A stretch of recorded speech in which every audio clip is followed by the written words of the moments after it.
Hello everyone, welcome to my channel.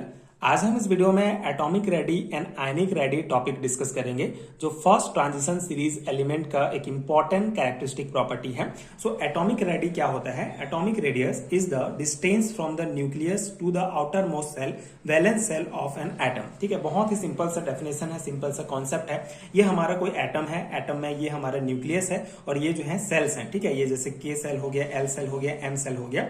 तो जो outer most cell होता है, जो सबसे लास्ट वाला सेल होगा, वैलेंस सेल होगा, उसकी और न्यूक्लियस के बीच की दूरी को एटॉमिक रेडियस कहा जाता है। ठीक है, किसी भी एटम में न्यूक्लियस और आउटर मोस्ट सेल के बीच की दूरी को एटॉमिक रेडियस कहेंगे। ठीक है, तो ये सिंपल सा डेफिनेशन है एटॉमिक रेडियस का। हम फर्स्ट ट्रांजिशन सीरीज के कॉन्टेक्स्ट में एटॉमिक रेडियस डिस्कस कर रहे हैं। तो डी ब्लॉक एलिमेंट में पीरियोडिक टेबल में क्या ट्रेंड होता है उसको हम यहाँ पे समझेंगे। यहाँ पे एक कॉन्सेप्ट आपको समझना होगा, सिंपल सा, जैसे रेडियस या रेडी, दो शब्द आपको दिख रहे होंगे, आप दोनों में से कोई भी यूज कर सकते हैं।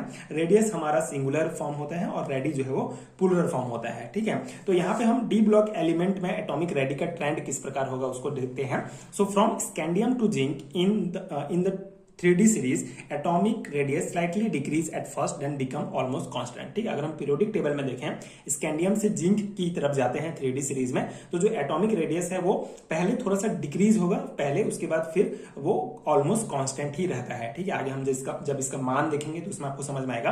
तो ये बहुत इंपॉर्टेंट चीज आपको ध्यान रखना होगा। फर्स्ट ट्रांजिशन सीरीज मतलब 3D सीरीज की हम बात कर रहे हैं, तो वहां पे स्कैंडियम से जिंक की तरफ अगर हम जाते हैं पीरियोडिक टेबल में, तो एटॉमिक रेडियस स्टार्टिंग में थोड़ा सा डिक्रीज होगा, उसके बाद फिर ऑलमोस्ट सेम रहता है।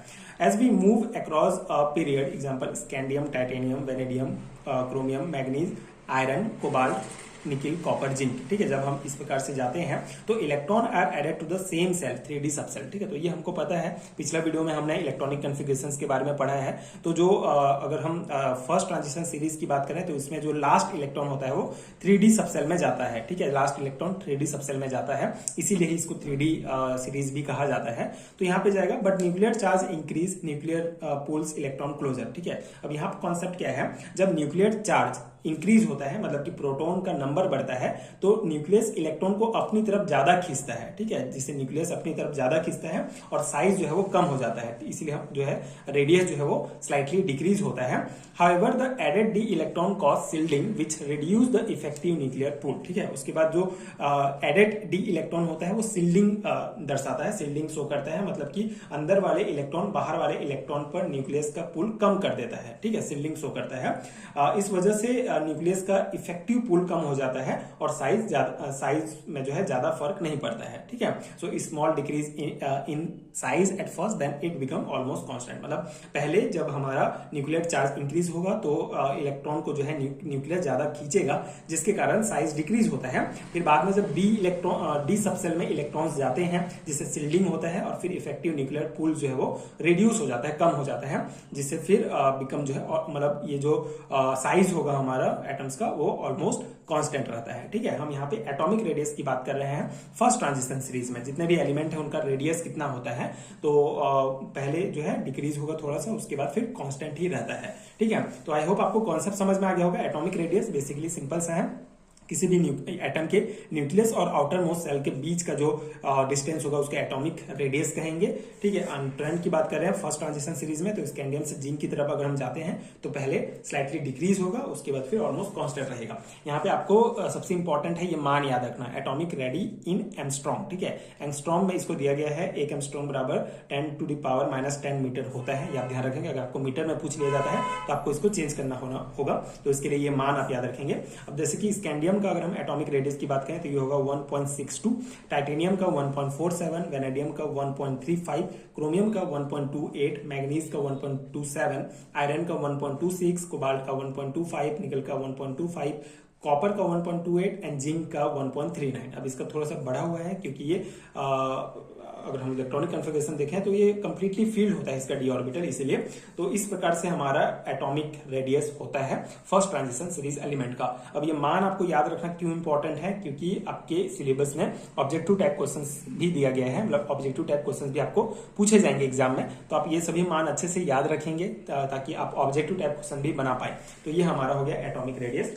अब हमारा नेक्स्ट कॉन्सेप्ट है आयनिक रेडियस। ठीक है, तो एटॉमिक रेडियस और आयनिक रेडियस यहाँ पे एटॉमिक रेडियस आई होप आपको समझ में आ गया होगा, किसी एटम की बात कर रहे हैं, और आयनिक रेडियस हम किसी आयन की बात करते हैं, ठीक है। कॉन्सेप्ट सेम है, मतलब न्यूक्लियस और आउटर मोस्ट सेल के बीच का जो डिस्टेंस है वो भी आयनिक रेडियस ही होगा, लेकिन यहाँ पे हम आयन की बात कर रहे हैं। Ionic radius is the distance from the nucleus of an ion, ठीक है। किसी आयन के न्यूक्लियस और आउटर मोस्ट सेल, किसी इलेक्ट्रॉन के आउटर मोस्ट सेल के बीच के डिस्टेंस को आयनिक रेडियस कहते हैं। It represent the size of an ion whether it is cation और एनायन, ठीक है। ये बेसिकली किसी भी आयन, कैटायन हो या एनायन हो, उसके साइज को रिप्रेजेंट करता है। जैसे यहाँ पे आप डायग्राम में समझ सकते हैं, ये हमारा कैटायन है जिसका साइज थोड़ा छोटा है, और ये एनायन है जिसका साइज बड़ा है, ठीक है। तो यहाँ पे जो हमारा आयन का न्यूक्लियस है वो, और ये जो आउटर मोस्ट जो हमारा ये सेल है, ठीक है, इन दोनों के बीच के डिस्टेंस को हम कहेंगे आयनिक रेडियस ऑफ कैटायन। और एनायन की बात करेंगे तो सेम वही, ये न्यूक्लियस और ये आउटर मोस्ट सेल के बीच के डिस्टेंस को आयनिक रेडियस ऑफ एनायन, ठीक है। तो कैटायन और एनायन दोनों का ये हमारा आयनिक रेडियस यहाँ पे शो कर रहा है, और दोनों न्यूक्लियस की अगर डिस्टेंस की बात करें तो ये दोनों न्यूक्लिय के जो है डिस्टेंस को शो करेगा। तो सिंपल सा कॉन्सेप्ट है, किसी भी आयन में अगर हम न्यूक्लियस और आउटर मोस्ट सेल के बीच के डिस्टेंस की बात करें तो उसको आयनिक रेडियस कहेंगे। कैटायन का आयनिक रेडियस या एनायन का आयनिक रेडियस, ठीक है। पॉजिटिव चार्ज है तो ये कैटायन हमारा, ये एनायन। अब ये एनायन और कैटायन का साइज क्यों डिफरेंस है, इसको हम थोड़ा देख लेते हैं।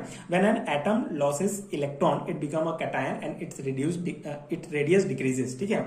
जब एटम इलेक्ट्रॉन लूज करता है तो वो कैटायन बनता है, ठीक है। ये कैटायन का फॉर्मेशन होता है, पॉजिटिव चार्ज बनेगा जब कोई एटम इलेक्ट्रॉन लूज करता है। इसीलिए इसका जो इलेक्ट्रॉन, जो इसका जो रेडियस है, इसका जो साइज है वो डिक्रीज होता है, कम होता है, क्योंकि ये इलेक्ट्रॉन जो है ये लॉस कर रहा है। एंड जब एटम इलेक्ट्रॉन गेन करता है तो वो एनायन बनता है, become anion, and it radius increases, ठीक है। तो इलेक्ट्रॉन इसमें बढ़ रहे हैं, इसीलिए इसका साइज बड़ा हो जाता है, ठीक है।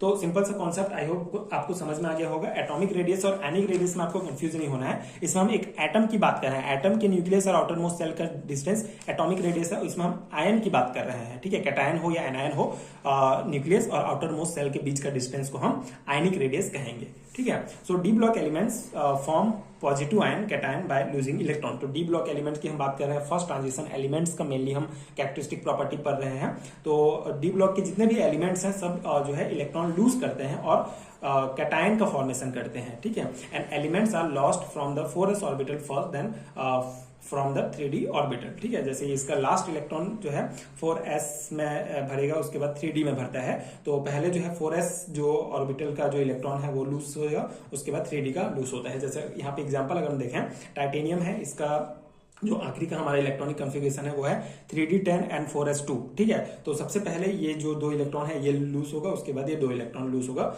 चारों इलेक्ट्रॉन लूज हुआ तो हमारा Ti4+, ठीक है, 4 कैटायन का फॉर्मेशन हुआ। तो यहाँ पे जो है कंप्लीटली चारों इलेक्ट्रॉन लूज होते हैं। तो इस प्रकार से आयन का फॉर्मेशन होता है, ठीक है। मेनली जब इलेक्ट्रॉन लूज होते हैं तो यहाँ पे आयन का फॉर्मेशन होगा। और डी ब्लॉक एलिमेंट की अगर हम स्पेशली बात करें तो इसमें कैटायन का फॉर्मेशन होता है, ठीक है। अब हम यहाँ पे ट्रेंड देखते हैं कि डी ब्लॉक एलिमेंट में किस प्रकार से आयनिक रेडियस पीरियोडिक टेबल में होता है। So as we move across the period scandium to zinc nuclear charge increase, ठीक है। जैसे हम स्कैंडियम से जिंक की तरफ जाते हैं पीरियड में तो न्यूक्लियर चार्ज जो है इंक्रीज होता है, मतलब कि प्रोटॉन का नंबर जो है बढ़ेगा। So electrons are added to n-1d orbitals which do not shield well, so the nucleus pull electron more strongly, hence ionic size decrease gradually, ठीक है। सिंपल सा कॉन्सेप्ट है, जो इलेक्ट्रॉन होता है हमारा, इलेक्ट्रॉन जो होगा वो n-1d मतलब कि 3d में जाके भरेगा। अगर हम 3d सीरीज की बात करें तो जो लास्ट इलेक्ट्रॉन है वो 3d ऑर्बिटल में जाके भरेगा, है ना। तो जो which do not shield well, मतलब जो सील्डिंग इफेक्ट अच्छे से शो नहीं करता है, जिससे न्यूक्लियस जो है वो इलेक्ट्रॉन को बहुत ही स्ट्रांगली पुल करेगा।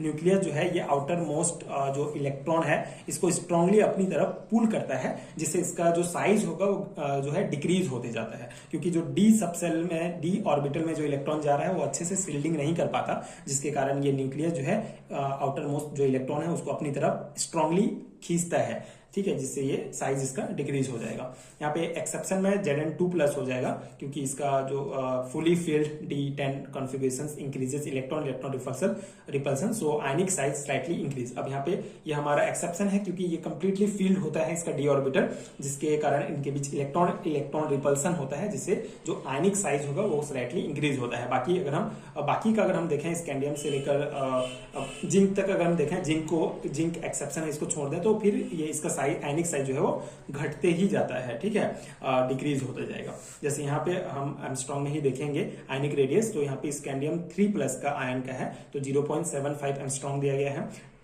टाइटेनियम 2+ का, ठीक है, तो 2+ आयन का 0.94 होगा, और जैसे जितना ज्यादा इलेक्ट्रॉन लूज होगा उतना उसका जो है साइज डिक्रीज होते जाता है, तो ये आप ध्यान रखेंगे।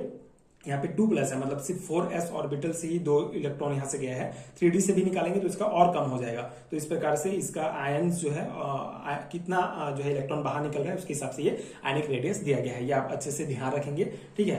यहाँ पे तो साइज जो है थोड़ा कम होते जाता है आयनिक रेडियस का, और जिनका कंप्लीटली फील्ड होता है उनके बीच इलेक्ट्रॉन रिपल्सन होता है, जिसके कारण इसका साइज थोड़ा बढ़ जाता है। तो ये हमारा आयनिक रेडियस है, ये आप सब अच्छे से याद रखेंगे इसको। तो ये हमारा 2 इंपॉर्टेंट कैरेक्टरिस्टिक प्रॉपर्टीज यहाँ पे हो गया, एटॉमिक रेडियस क्या है और आयनिक रेडियस क्या है, ठीक है। रेडी और रेडियस में मैंने आपको बता दिया, आप रेडी भी यूज कर सकते हैं क्योंकि हम सभी एलिमेंट्स के लिए पढ़ रहे हैं, रेडियस भी यूज कर सकते हैं क्योंकि हम यहाँ पे एक एग्जाम्पल लेके समझ रहे हैं, ठीक है, दोनों सेम कॉन्सेप्ट है। तो ये हो गया हमारा सेकेंड टॉपिक कंप्लीट। सिलेबस में हम अगर देखें तो पहला हम इलेक्ट्रॉनिक कॉन्फ़िगरेशन डिस्कस कर चुके हैं, हमने एटॉमिक एंड आयनिक रेडियस हम पढ़ चुके हैं अभी, एंड अगले वीडियो में हम आयनाइजेशन पोटेंशियल देखेंगे, जो अगेन एक बहुत ही इंपॉर्टेंट कैरेक्टरिस्टिक प्रॉपर्टी है। तो इस सिलेबस के अकॉर्डिंग हम पढ़ रहे हैं, आप अपना सिलेबस देख सकते हैं, आपके सिलेबस में भी अगर ये टॉपिक दिया गया है तो ये वीडियो डेफिनेटली आपके लिए बहुत हेल्पफुल होगा। एंड नोट्स के लिए आप डिस्क्रिप्शन बॉक्स चेक कर सकते हैं, अगर आपको हैंड रिटन नोट्स चाहिए केमिस्ट्री के तो उसका लिंक आपको नीचे डिस्क्रिप्शन बॉक्स में मिल जाएगा। एंड अगर ये वीडियो हेल्पफुल है तो आगे की वीडियोस देखने के लिए चैनल के साथ जुड़े रहिए। Thank you so much for watching.